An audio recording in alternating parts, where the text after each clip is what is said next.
오늘 말씀 함께 나눌 때 더 힘들어질 때라는 제목으로 함께 나누겠습니다.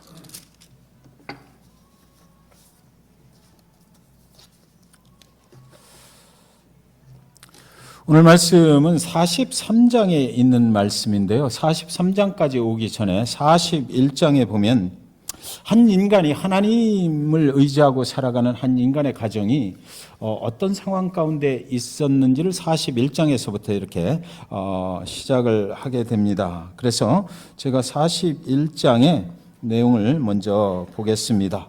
41장 53절에 보면 애굽 땅에 7해 풍년이 그치고 이렇게 돼 있어요. 그러니까 야곱의 가정이 이제 가나안에 정착을 하고 살아가는데 그 이웃에 있는 우상을 섬기는 나라에 풍년이 들었어요. 7해 동안 풍년이 들었다가 그것이 그쳤다. 그러니까 그 땅에 살고 있는 사람들한테 좋은 시절은 다 갔다. 이런 얘기가 되는 거죠. 그리고 나서 54장에 보면 요셉의 말과 같이 7해 흉년이 들기 시작하며 각국에는 기근이 있으나 애굽 온 땅에는 식물이 있더니 이렇게 됩니다. 그래서 가나안에 야곱의 가족들이 살고 있고요. 그리고 나서 애굽에 지금 요셉이 내려가 있는데 그 나라의 국무총리가 됐지 않습니까? 그런데 그 땅에도 온 땅에는 다른 나라들은 아직은 기근이 있는데 애굽 온 땅에는 식물이 있더라. 그곳에는 우상을 섬기는 나라, 요셉이 가 있는 나라, 거기는 아직 먹고 살 것이 있었다. 이렇게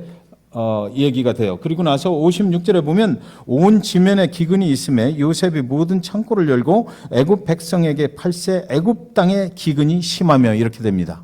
그래서 그 양식이 있었던 그 애굽 땅까지도 이제 기근이 심했다. 그 비축을 해놨던 양식 가지고는 안 되는 이런 시절이 왔다라는 것이고, 그리고 나서 57절에 보면 각국 백성도 양식을 사려고 애굽으로 들어와 요셉에게 이르렀으니 기근이 온 세상에 심함이었더라. 그동안 비축해 놓았던 것들도 이제 거의 다 없어지게 되는 이런 상황. 그래서 온 세상에 있는 사람들이 그 기근 때문에, 가뭄 때문에, 흉년 때문에 시달림과 고통을 받게 되었더라. 이렇게 되어 있고요. 42장 또 5절에 보면 이스라엘의 아들들이, 여기 야곱의 아들들을 말하는 것이죠. 양식 사러 간 자 중에 있으니 가나안 땅에 기근이 있음이라. 그래서 자기가 살고 있는, 야곱이 살고 있는 그 가나안 땅, 하나님이 축복하셨던 땅, 글로 가라고 해서 거기로 왔는데 그곳에도 지금 기근이 심했다. 그래서 이들이 지금 애굽에 내려가 있다라는 것이고, 43장 오늘 본문 말씀이 시작되는 43장 1절은 또 어떻게 시작되냐면 그 땅에 기근이 심하고 이렇게 시작이 되고 있습니다. 기근은 계속해서 멈추지 않았다라는 거죠. 계속해서 심해져만 갔다라는 것입니다. 저와 여러분의 인생의 날들 중에도 이런 날들이 있다라고 저는 생각을 합니다. 오늘 하나님을 믿고 살아가다가 계속되는 이런 기근 속에서 내일이면 해결이 되겠지. 나의 인생이 이렇게 여기서 끝나진 않겠지.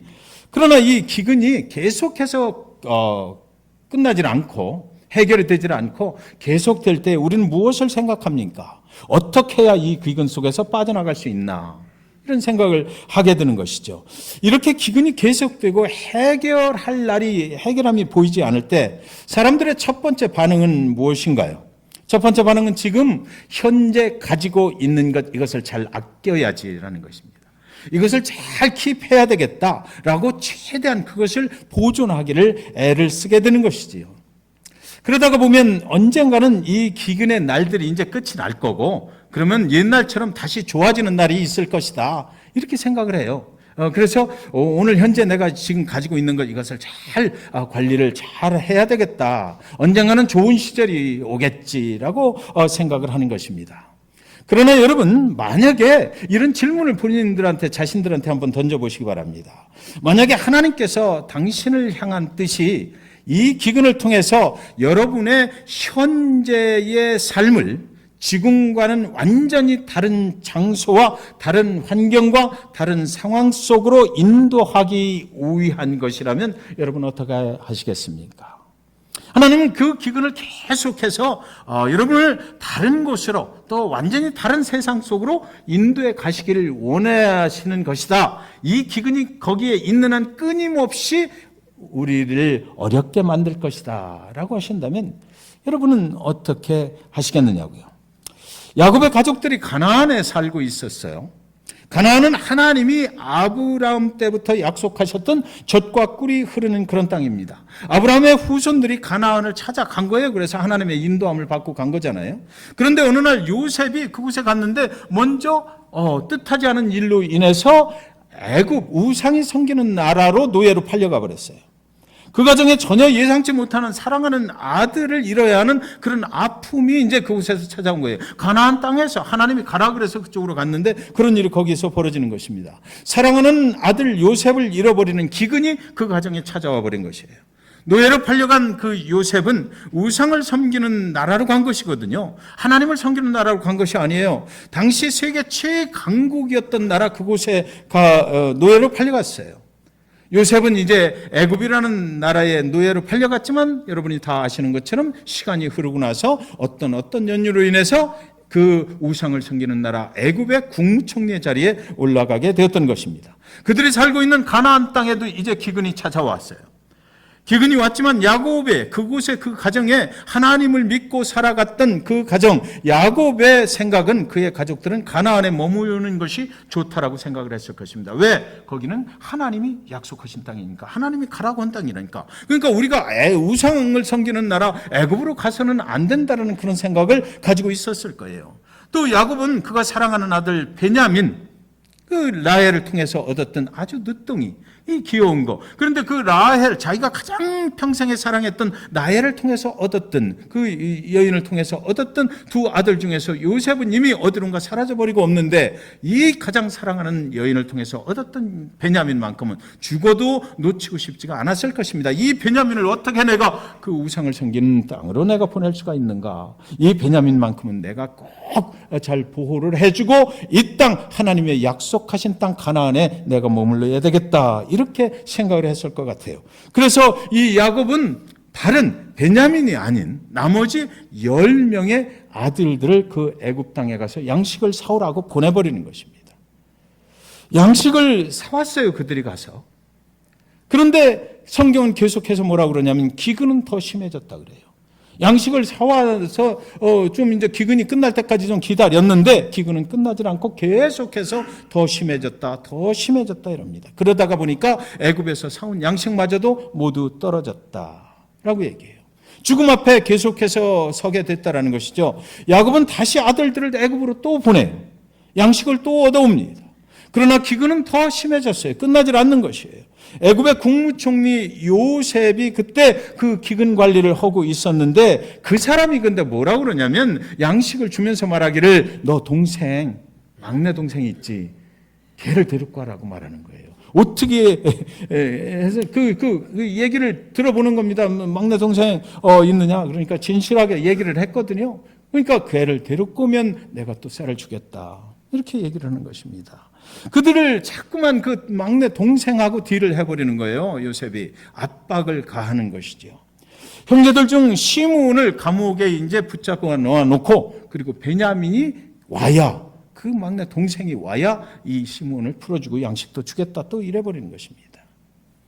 사랑하는 여인 라헬을 통해 얻은 아들 그 요셉은 죽은 지가 오래고 야곱의 생각에 이제 그 양식을 가지고 온 그 아들들이 말하기를 이 베냐민을 데리고 오라고 그러네요. 베냐민을 데리고 와야 그 시므온도 풀어주고 또 양식도 준다고 그러니까 아버지 야곱이시여 베냐민을 좀 풀어주세요. 보내주세요. 그래야 우리가 살아날 것입니다. 그렇지 않고는 방법이 없습니다라고 얘기를 하는 거죠. 상황은 갈수록 야곱에게 베냐민을 보내라고 압박을 하는 것입니다. 지금 기근을 통해서 그 베냐민을 애굽으로 내려보내라고 모든 상황이 거기에 이렇게 압박을 가하고 있는 것이에요. 기근의 끝이 보이지를 않습니다. 살아남을 방법이 없다라는 것이에요. 야곱이 아무리 거짓 술수에 능한 사기꾼 같은 사람이라 할지라도 그때 당시에 생각을 해보니까 이 기근을 피해갈 아이디어가 없습니다. 노 아이디어. 베냐민을 놔달라고 계속해서 요구를 하는 것입니다. 야곱은 지금 어떻게 되기를 원하는 것입니까? 야곱이 원하는 것은 뭐예요? 야곱은 가나안에 계속 살고 싶은 거예요. 왜냐하면 가나안은 하나님께서 아브라함 때부터 축복을 약속하신 그 땅이기 때문에 그런 것이죠. 야곱은 베냐민을 데리고 가겠다고 말하는 아들들에게 아주 불화와 같이 분노를 터뜨려 버립니다. 43장 6절에 보면 이스라엘이 이르되 너희가 어찌하여 너희에게 또 다른 아우가 있다고 그 사람에게 말하여 나를 괴롭게 하느냐, 나를 괴롭게 하느냐. 그 아들들이 애굽에 가서 왜 거짓말을 안 치고 진실하게 말을 해갖고 나를 이렇게 속을 새기느라는 것입니다. 예. 거짓말을 잠깐 했으면 됐지. 그 동생 그런 거 없다라고 얘기를 했어야지. 왜 정직하게 얘기를 해가지고 나를 이렇게 괴롭게 만드느냐. 내가 원하는 것은 그것이 아니다라는 양식만 좀 얻어오면 됐지. 왜 그 쓸데없이 가족 얘기를 다 해가지고 이렇게 나를 괴롭히느냐는 것이. 동생이 집에 있다고 말하지 말았어야지. 라는 것입니다. 도대체 너희들은 아버지가 사기 잘 치는 거 잘 아는데 너희들은 나를 닮지도 않았느냐라는 것이. 거짓말을 했어야지. 야곱이 포기할 것 같지 않으니까 유다가 나서서 이제 말합니다. 유다가 나서서 그 아버지를 설득하는데 아버지 베냐민을 보내는 길만이 우리가 살아남을 수 있는 유일한 길입니다라고 얘기해요. 유일한 길, 살아남을 수 있는 유일한 길이 여기 있는데 그것은 베냐민을 애굽으로 내려 보내는 것이다라는 것입니다. 우리와 함께 그 베냐민을 가게 해 주십시오라고 그래요. 내가 내 생명을 담보로 하겠습니다라고 이제 유다가 나서는 것입니다. 베냐민에게 만약 무슨 일이 생기면 아버지 나를 죽여도 돼요. 그런 거예요. 네, 내가 책임지겠습니다. 베냐민을 보냅시다 이러는 거죠. 그래서 이제 할 수 없이 야곱은요 그 유다의 설득에 이제 넘어가서 베냐민의 볼에다가 키스를 몇백 번을 했을 것 같아요. 그리고 나서 이제 애굽으로 그 형들과 함께 보내버리는 것이에요. 43장 13절 14절에 이렇게 말해요. 네 아우도 데리고 떠나 다시 그 사람에게로 가라. 전능하신 하나님께서 그 사람 앞에서 너희에게 은혜를 베푸사 그 사람으로 너희 다른 형제와 베냐민을 돌려보내게 하시기를 원하노라. 내가 자식을 잃게 되면 이르리로다 이러거든요. 자, 여기까지 오는 동안 기근이 심했을 때 야곱이 여지껏 기도한 적이 없어요. 그런데 이제 그 베냐민을 보내면서 얼마나 안타깝고 두려웠던지 전능하신 하나님, 엘샤다이 하나님, 그분께 이제 매달리는 것입니다. 이게 내가 이제 잃을 거 다 잃었다는 거예요. 여러분, 많은 사람들이 이 문장을 해석할 때 내가 자식을 잃게 되면 이르리로다. 이것을 무슨 에스더의 고백으로 죽으면 죽으리이다 하는 고백으로 해석을 같이 하려고 그러는데 절대 아닙니다. 지금 야곱은 그런 사람이 절대 아니에요. 야곱은 지금 내가 뭐 죽으면 죽으리이다 하고 하나님께 매달리는 그런 사람은 아니고요. 이제 나는 쫄딱 망하게 됐다라는 거죠. 내 마지막 그 베냐민까지도 다 잃어버리게 됐으니까 내 인생이 여기서 이대로 망하고 마는 것이구나. 나는 다 잃어버렸다. 하나님 이제 마음대로 하셔요. 이런 거예요. 네. 그 뭐 죽으면 죽으리다의 어떤 그 헌신적인 이런 두려움을 무릅쓰고 내가 나간다. 그게 아니거든요. 예, 왜 그런지 아세요? 야곱은 아직 안 가고 있잖아요. 야곱은 아직 자신은 거기 아직 갈 생각이 없는 것입니다. 자식이 거기 가서 시므온이 지금 감옥 속에 들어 있잖아요. 그리고 마지막 자기가 사랑했던 베냐민도 거기 애굽으로 간다고요. 우상으로 성기로 그 나라로 가는 거예요. 그 위험 중에 가는 거예요. 그렇게 됐다면 여기 사랑하는 아빠 여러분들 같으면 어떻게 하겠어요? 내가 갈게 이렇게 되는 거죠. 그래야 되잖아요, 사실. 너희들이 갔다 오라는 게 아니라 너희들은 여기 있어. 내가 책임지고 가서 양식도 구하고 해결하고 올게 라고 자기가 갔어야죠. 그런데 야곱은 절대로 그런 사람이 아니었던 것이에요. 아직은요. 여기 그래서 이 기도는 아주 하나님께 막 믿음으로 하는 기도는 아니고요. 절망의 기도입니다.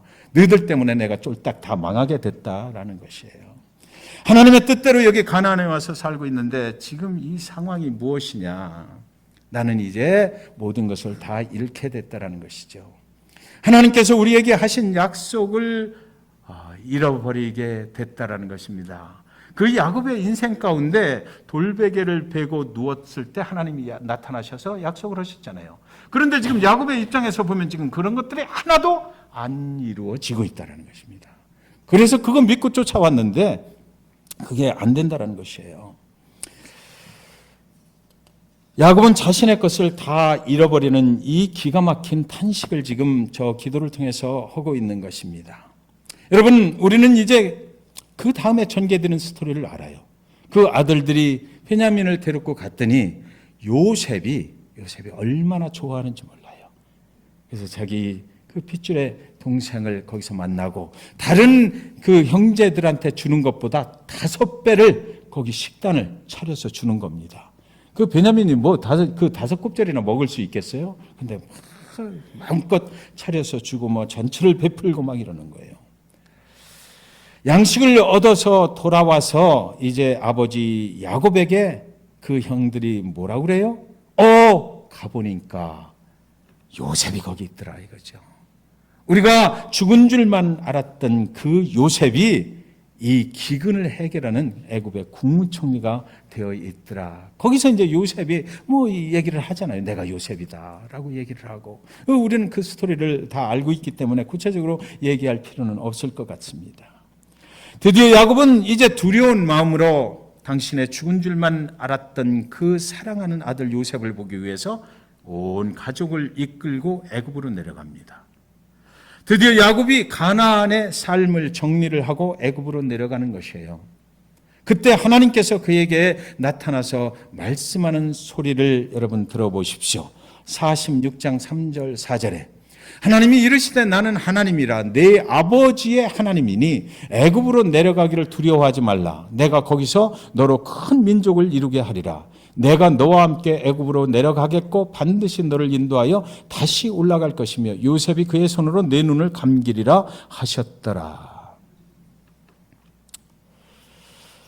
내 아버지 그 위에 조상으로부터 약속했던 것을 내가 지금 지키는 것이니까 그러니까 두려워하지 말고 거기 가라. 그러면 내가 너로 큰 민족을 이루겠다 이래요. 여기서 3가지를 분명히 하나님이 야곱에게 말씀하시는 것입니다. 첫 번째는 네가 애굽으로 내려가야 하는 것은 네게는 두렵고 떨린 일이지만 그것은 너희를 향한 하나님의 계획이다라고 하죠. 지금 이런 모든 상황을 통해서 기근을 통해서 내가 어쩔 수 없이 거기 가는 것 같지만 그러나 그렇지 않다. 이것은 이미 계획된 일이다라는 것입니다. 두 번째는 애굽에서 큰 민족을 이루시겠다라고 말해요. 내가 너희 조상을 통해서 아브라함 때 약속했던 그 일이 지금 이루어지는 한 과정에 불과하다라는 것입니다. 세 번째는 너는 분명히 다시 이 가나안 땅, 지금 내가 떠나기를 싫어하는 이 땅, 그 약속의 땅 가나안으로 내가 올려 돌아오게 할 것이다 라고 약속을 하시는 것입니다. 그날 그렇게 애굽으로 내려간 야곱의 가족 수는 70명이었습니다. 여러분 성경에 보면 참 기가 막힌 장면이 있어요. 이게 지금 보세요. 가나안 땅으로 가라고 그랬는데 가나안 땅에서 다시 또 애굽으로 가라고 그래요. 그리고 나서 다시 언젠가는 다시 가나안 땅으로 돌아오게 할 것이다. 그러면서 여기 그 애굽으로 들어가는 사람들, 야곱을 따라서 들어가는 사람들의 이름이 정확하게 한 사람 한 사람 전부 다 기록이 되어 있는 거예요. 성경에. 성경 한번 집에서 한번 보시기 바랍니다. 전부 다 기록이 되어 있어서 그때 당시에 애굽으로 내려가서 그 애굽에서 430년을 거기서 거하게 하거든요.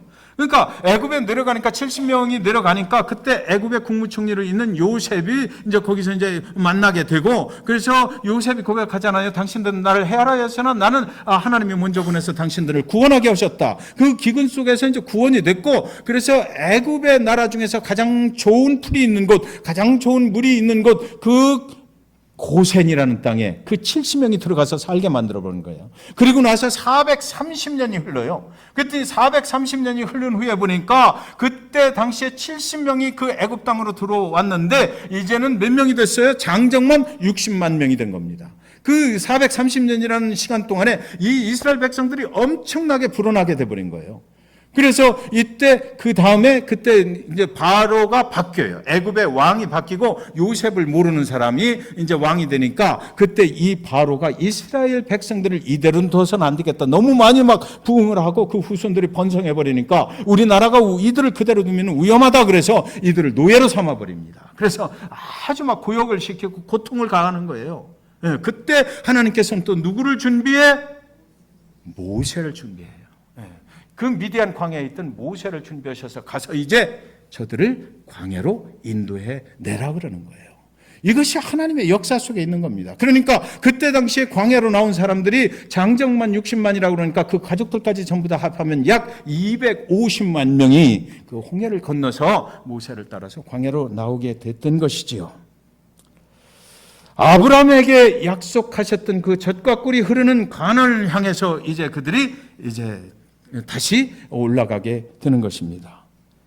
사랑하는 여러분, 야곱이 430년 전에 전혀 이해할 수 없었던 그 기근이라는 그 상황을 통해서 하나님은 그의 계획하신 일들을 지금 이루어 가고 계셨다라는 것이죠.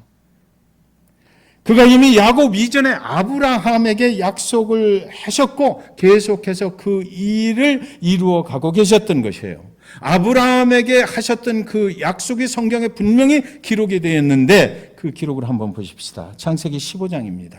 15장 5절과 13절, 14절인데요. 아브라함에게 그렇게 말했잖아요. 그를 이끌고 밖으로 나가 가라사대 하늘을 우러러 뭇별을 셀 수 있나 보라. 또 그에게 이르시되 네 자손이 이와 같으리라 그랬거든요.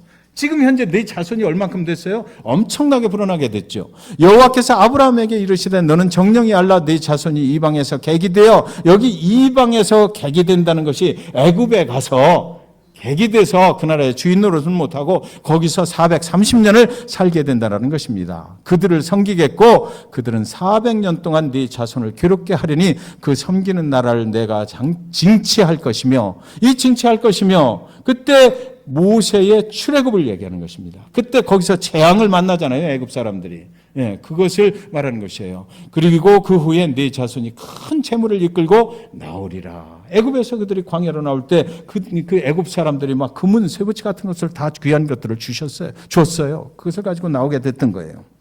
그것은 이미 하나님이 아브라함에게 약속하신 그 약속이 이루어지는 과정이다라는 것입니다. 첫째, 아브라함의 후손을 저 하늘의 별과 같이 번성케 하시겠다라고 약속하셨고, 두 번째, 이방에서 객이 되어 400년을 살게 하시겠다고 약속하셨고, 그리고 세 번째는 이제 출애굽이라는 역사를 통해서 애굽은 하나님이 내리시는 그 재앙을 당하게 되고 이스라엘은 애굽에서 큰 재물들을 가지고 광야로 나와 약속의 땅 가나안을 향해서 가게 된다. 이것이 지금 이루어지는 그 과정이 창세기 43장에 기록이 되어 있다는 것입니다. 하나님은 지금 하나님이 약속하신 것을 이루어 가고 계셨던 것이에요. 그러나 저와 여러분이 그렇듯이 야곱도 자신에게 당한 이 기근 속에서 그렇게 크고 위대하신 하나님의 뜻이 있는 줄은 그 순간에는 몰랐을 것이다라는 거죠. 인간이 한순간만 붙잡고 보면은요, 내 인생 전체를 향하신 하나님의 뜻을 볼 수가 없어요. 어떤 사람이 항상 떨어지기만 하고 산 사람이 있다고 그래요. 중학교 들어가는데도 입학시험에서 떨어졌어요. 고등학교 들어갈 때도 또 면접에서 떨어졌어요. 대학교 들어갈 때도 또 떨어졌어요. 그래서 삼수를 해서 간신히 들어갔다고 그래요. 직장에 들어갈 때 면접을 보는데 거기서 또 떨어졌어요. 그래서 이 사람의 일상에는 떨어지는 것이 그저 일상이 되어버리고 별로 그렇게 심각하게 생각을 안 하는 것입니다. 그래서 기회가 와도 제대로 붙잡지도 못하고 계속해서 떨어지고 이러는 인생을 살아가는 것입니다. 스트레스를 받지 않아요. 오히려 떨어지는 것을 즐기며 살아가요. 그런데 어느 날 이 사람이 죽었어요. 꺼이 애곡하면서 장례식을 이제 치르는데 갑자기 관 속에서 막 두들겨대는 소리가 나는 것입니다. 죽은 사람이 살아난 거예요. 그래서 장례식을 치르다 말고 관 속을 열어보니까 이 사람이 멀쩡하게 살아있는 것입니다. 그래서 죽은 자가 부활한 거 아닙니까? 어떻게 된 거냐고 물었더니 이 사람이 말을 하는데 죽어서 천국에 올라가는데 거기서 또 떨어졌다.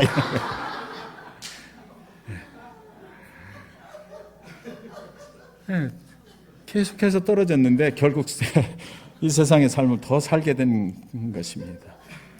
사랑하는 여러분, 인생은 참으로 묘한 것입니다. 살다 보면 이해할 수 없는 일이 수도 없이 많이 일어나잖아요. 한 인간이 살고 간 그 인생의 자욱을 처음부터 끝까지 살펴보면 그 인생을 인도하신 하나님이 보여요.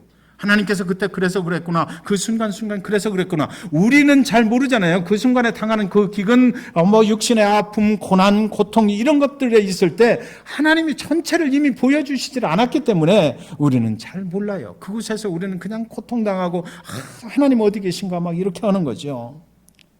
이리저리 방황하고 고통당했던 그 시간들이 전체를 놓고 보면 그때 하나님이 그러셨구나. 그래서 그랬구나 보이는 것입니다. 인생의 한 토막만 잘라놓고 그 순간만 보면 그 인생을 향하신 하나님의 뜻을 여기 있어야 되는데 여기 있어야 되는데 거기 가면 안 되는데 이렇게 했던 것 아니겠습니까? 그때 우리는 어떻게 해요? 아무 결정도 못하고 그 고통 가운데서 방황하고 헤매고 소리만 질러대는 것입니다. 그런데 여러분, 이런 때는 누구의 결정적인 도움이 필요해요. 옆에 있는 어떤 사람이 그를 도와줘야만 되는 것입니다. 야곱이 결정적으로 붙잡고 있던 그 베냐민을 보내게 만든 사람이 누구예요? 넷째 아들 그 유다였습니다. 이 유다가 43장 8절 9절에서 유다가 그의 아버지 이스라엘에게 이르되 저 아이를 나와 함께 보내시면 우리가 곧 가리니 그러면 우리와 아버지와 우리 어린 아이들이 다 살고 죽지 아니하리이다. 내가 그를 위하여 담보가 되오리니 아버지께서 내 손에서 그를 찾으소서. 내가 만일 그를 아버지께 데려다가 아버지 앞에 두지 아니하면 내가 영원히 죄를 지리이다.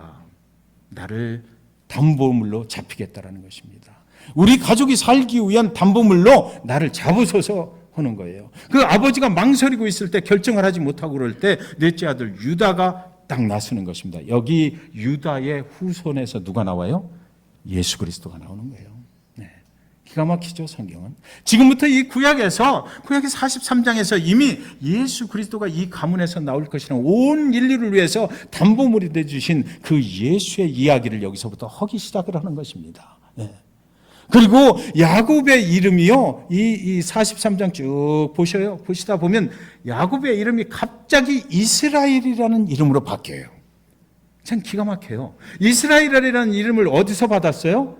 그 하나님의 천사 사자하고 밤새 싸우고 이겼을 때 너의 이름을 이제 이스라엘로 바꿔주려 했잖아요. 그래서 애굽에 가서 430년을 있는 동안 이스라엘의 12지파를 거기서 형성을 하고 광야로 나오게 되는 거예요. 그러니까 하나님의 뜻은 하나님의 성경 속에서 가만히 보면 참 하나님의 뜻이 이렇게 자꾸 계시해 주시고 그래서 우리는 그 하나님의 성경을 볼 필요가 있는 거죠. 우리 인생도 바로 이런 것이구나라는 것을 알게 되는 것입니다. 유다가 자신이 담보가 되겠다고 그러고 모든 책임을 다 지겠다고 그래요. 야곱이 이 말을 듣고 베냐민을 애굽으로 내려보내게 됐고요. 그리고 그 일로 인해서 결국 야곱의 가족을 애굽으로 이주시키는, 그래서 하나님의 뜻이 이루어진 것입니다. 유다가 자신의 생명을 담보로 걸었을 때 이 일이 가능해졌어요. 사랑하는 여러분, 유다가 말합니다. 다 살고 죽지 아니하리라. 이 세상에 온 인류가 다 살고 죽지 아니할 길을 열어주신 분이 있지 않아요? 저와 여러분의 죽을 수밖에 없는 그 생명의 기근을 해결하기 위해서 대신 저와 여러분의 그분의 그 생명을 희생해 주신 분이 있지 않습니까? 여러분의 가정의 기근을 해결하기 위해서, 여러분의 사업체의 기근을 해결하기 위해서, 우리 교회의 기근을 해결하기 위해서 생명을 내어주신 분이 있잖아요. 우리는 그분이 필요한 것이에요. 예. 이제 우리 인생에 닥쳐오는 그 기근의 의미가 무엇입니까? 기근은 사람을 죽이려 오는 것이 아니라 기근을 통해서 죽음의 길에서 생명의 길로 인도하시는 주님 앞으로 나가면 된다라고 말씀을 하는 것입니다. 아모스서 8장 11절에 주 여호와의 말씀, 다 같이 읽으십시다. 시작. 주 여호와의 말씀이니라. 보라, 날이 이를지라 내가 기근을 땅에 보내리니 양식이 없어 주림이 아니며 물이 없어 가람이 아니요 여호와의 말씀을 듣지 못한 기갈이라. 아멘. 기근의 정의가 저기에 나와 있는 것입니다. 사랑하는 여러분, 이 시대의 기근은 물질이 없어서 기근이 아니에요. 여호와의 말씀 앞으로 더욱 가까이 나아가라는 하나님의 신호다라는 것입니다. 우리가 만나는 모든 기근은 우리를 위해 죽으시고 우리를 위해 부활하신 주님 앞으로 나아갈 때 해결될 줄 믿습니다. 여러분 중에 기근을 만나신 분 많이 계시죠? 우리 모두가 각자 다른 기근 속에 있다고 저는 생각해요. 상황은 다 달라요. 각자 처한 기근의 모습은 다르지만 그러나 그 해결책은 똑같다라는 것이죠. 여호와 앞으로 나아가시면 됩니다. 우리를 위해 죽으신 예수가 우리를 절대로 외면하지 않으실 것입니다. 여러분 삶에 어려움을 겪고 계십니까? 오늘 이 말씀을 기억하시기 바라요. 그래서 주 예수 그리스도 그분 앞으로 나가시는, 그래서 주님께서 우리의 모든 문제를 해결해 주시는, 그래서 기근이 아니라 죽음이 아니라 생명으로 나아가시는 여러분 되시기를 주님의 이름으로 간절히 축원드립니다.